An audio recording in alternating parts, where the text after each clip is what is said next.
ప్రకృతితో మనిషికి ఉన్న సంబంధం విడదీయలేనిది. ప్రకృతిలో అనాది నుండి జరుగుతున్న పరిణామ క్రమంలో నుంచే రకరకాల జీవరాశులు ఉద్భవించాయన్నది వాస్తవం. పురాణ ఇతిహాసాల్లోనూ ఈ విషయం మనకు స్పష్టమవుతోంది. కాలానుగుణంగా భగవంతుడే రకరకాల అవతారాల్లో తన రూపాన్ని మార్చుకున్నాడు. ఇలాంటివన్నీ చూస్తుంటే ఆనాటి నుంచే జీవ పరిణామం కనిపిస్తుంది అనేది నిజం.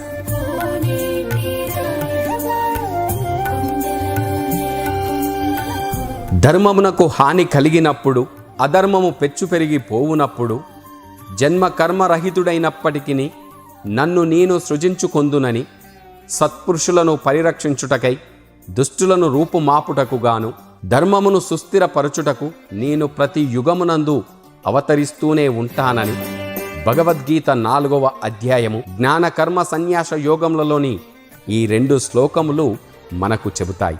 హిందూ విశ్వాసముల ప్రకారం లోకపాలకుడైన శ్రీ మహావిష్ణువు అనేక అవతారములు దాల్చి తనను నమ్ముకొన్న భక్తులను కాపాడుకుంటున్న పుణ్య ఆలయాలు ఎన్నో కలవు.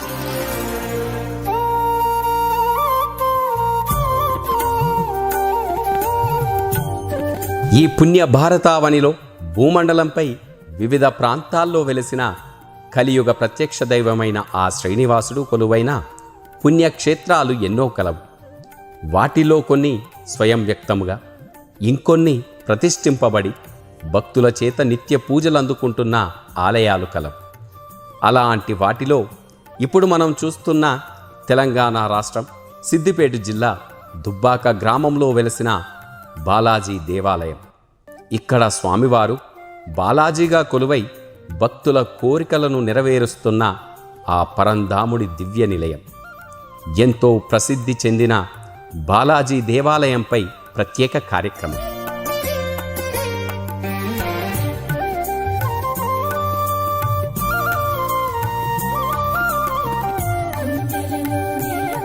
బాలాజీ అన్న ఆ పిలుపుకు ఆ 7 కొండలవాడు 7 కొండలు దిగివచ్చి భక్తులకు తన దర్శన మహద్భాగ్యాన్ని ఇచ్చే వెంకటాచలపతి ఈ ప్రదేశంలో శ్రీదేవి భూదేవి సమేతముగా కొలువై నిత్య పూజలందుకుంటున్న గొప్ప పుణ్యక్షేత్రం. అల్లంత దూరం నుండే అగుపించే ఎత్తైన ఆలయ శిఖర గోపురాన్ని చూస్తూ మనస్సులోనే ఓం నమో వెంకటేశాయ అనుకుంటూ ఆలయానికి చేరుకుంటారు భక్తులు. ఆలయం చుట్టూ పచ్చటి ప్రకృతి రమణీయతను సంతరించుకున్నట్టుగా ఉండి వివిధ వృక్షజాతులు భక్తులకు స్వాగతం పలుకుతున్నట్టుగా ఉండే ఆలయ పరిసరాలు భక్తుల మనస్సులో ఎంతో భక్తి భావాన్ని పెంపొందిస్తాయి. ఆలయ ప్రదక్షిణ చేసిన భక్తులు గర్భాలయంలోని శ్రీహరి దర్శనానికి కదులుతారు. అంతరాలయంలో ఉన్న స్వామివారి ఎత్తైన రూపం, ఎదుగు భుజాలు, విశాల నేత్రాలతో ఆ గర్భాలయంలో దర్శనమిచ్చే ఆ శ్రీహరి రూపాన్ని చూసిన భక్తుల మనస్సు ఓం నమో గోవిందా అంటూ పులకించిపోతుంది.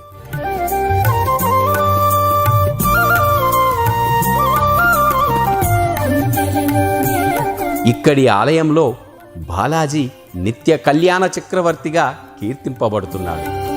తన దర్శనానికి వచ్చే భక్తుల వారి వారి కోరికలను తప్పక నెరవేరుస్తాడు. కళ్యాణ స్వామిగానే కాకుండా సంతాన ప్రదాయుడిగా కూడా స్వామివారు ఇక్కడ తన మహిమలను భక్తులకు ప్రదర్శిస్తూ ఉంటాడు. సంతానం కోసం స్వామిని వేడుకుంటే ఇట్టే సంతానాన్ని ప్రసాదిస్తాడని ప్రగాఢ విశ్వాసం. వివిధ ప్రాంతాల నుండి పెద్ద సంఖ్యలో భక్తులు కళ్యాణాన్ని, సంతానాన్ని ప్రసాదించమని ఆపద మొక్కులవాడువైన ఆ అనాథ రక్షకుణ్ణి భక్తితో వేడుకుంటారు. ఈ దర్శనం అనంతరం భక్తులు ఆ పక్కనే ఉన్న సిరుల తల్లి శ్రీ మహాలక్ష్మిని, ప్రియభక్తురాలైన గోదాదేవిని దర్శించుకొని పూజలు జరుపుకుంటారు.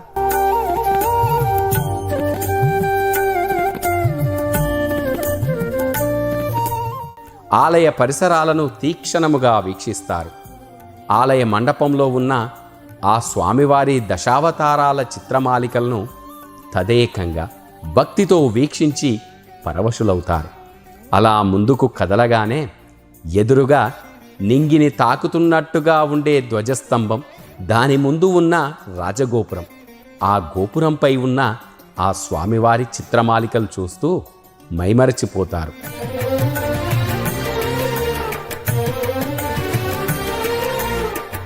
ప్రతిరోజు ఇరు దేవేరుల సమేతంగా స్వామివారి కళ్యాణాన్ని నేత్రపర్వంగా జరుపుతారు. కళ్యాణం, సంతానం ప్రసాదించమని మొక్కుకున్న భక్తులు ఆ కోరికలు నెరవేర్చిన ఏడుకొండలవాడికి భక్తితో కళ్యాణాన్ని చేయిస్తారు.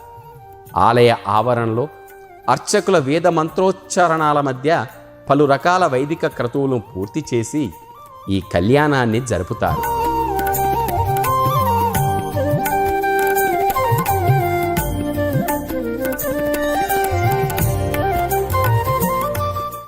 పెద్ద సంఖ్యలో బాలాజీని దర్శించుకోవడానికి వచ్చే భక్తుల కోసం ఆలయ ట్రస్ట్ సభ్యులు నిత్యన్నదాన కార్యక్రమాన్ని నిర్వహిస్తారు. స్వామివారిని దర్శించుకున్న ప్రతి భక్తుడు ఎంతో ప్రేమగా తప్పక అన్న ప్రసాదాన్ని స్వీకరిస్తారు. బాలాజీ ఆలయంలో ఆ స్వామివారి దర్శనం, అన్నప్రసాదం జన్మ జన్మల పుణ్యఫలంగా భావిస్తారు భక్తులు.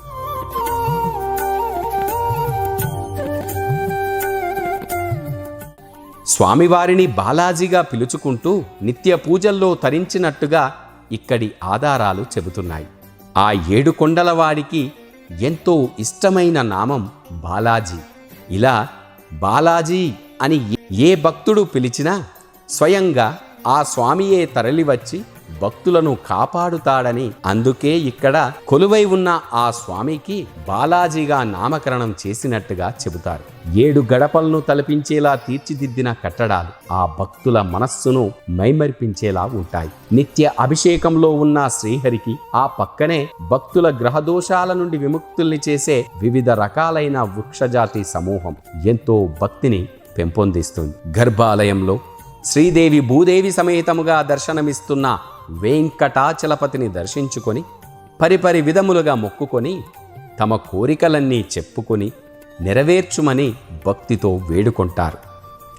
ఏది కోరుకున్నా తీర్చే బాలాజీని కనులారా వీక్షించి కళ్యాణం, సంతానం, ఉద్యోగం, నూతన గృహ నిర్మాణం, వ్యాపార వాణిజ్య అభివృద్ధి కోసం మొక్కుకొని ఆ 7 కొండలవాడిని తీర్చమని వేడుకుంటారు. అక్కడే ఉన్న అర్చకులు భక్తుల గోత్రనామాల సహితముగా పూజలు జరిపించి మంగళ హారతులు ఇచ్చి ఆ స్వామివారి శఠగోపాన్ని భక్తుల తలపై ఉంచి నిండైన దీవెనలను అందిస్తారు. ఇక్కడి బాలాజీకి వార్షికోత్సవాలు ప్రతి ఏటా శ్రావణ మాసంలో 5 రోజుల పాటు వైభవంగా జరుపుతారు. వివిధ వాహన సేవలు, ఆ స్వామివారి కళ్యాణం, రథోత్సవం ఎంతో ఘనంగా నేత్రపర్వంగా నిర్వహిస్తారు. ఈ వార్షికోత్సవాలకు వివిధ ప్రాంతాల నుండి పెద్ద సంఖ్యలో భక్తులు ఆ స్వామివారి సేవల్లో పాల్గొని స్వామి అమ్మవార్ల కృపకు పాత్రులవుతారు. బాలాజీని దర్శించినంతనే సకల భోగాలు, అష్టైశ్వర్యాలు మెండుగా సిద్ధిస్తాయని భక్తుల నమ్మకం. మనందరిపై ఆ దుబ్బాక వెంకటేశ్వర స్వామివారి ఆశీస్సులు మెండుగా ఉండాలని కోరుకుంటూ ఓం నమో వెంకటేశాయ.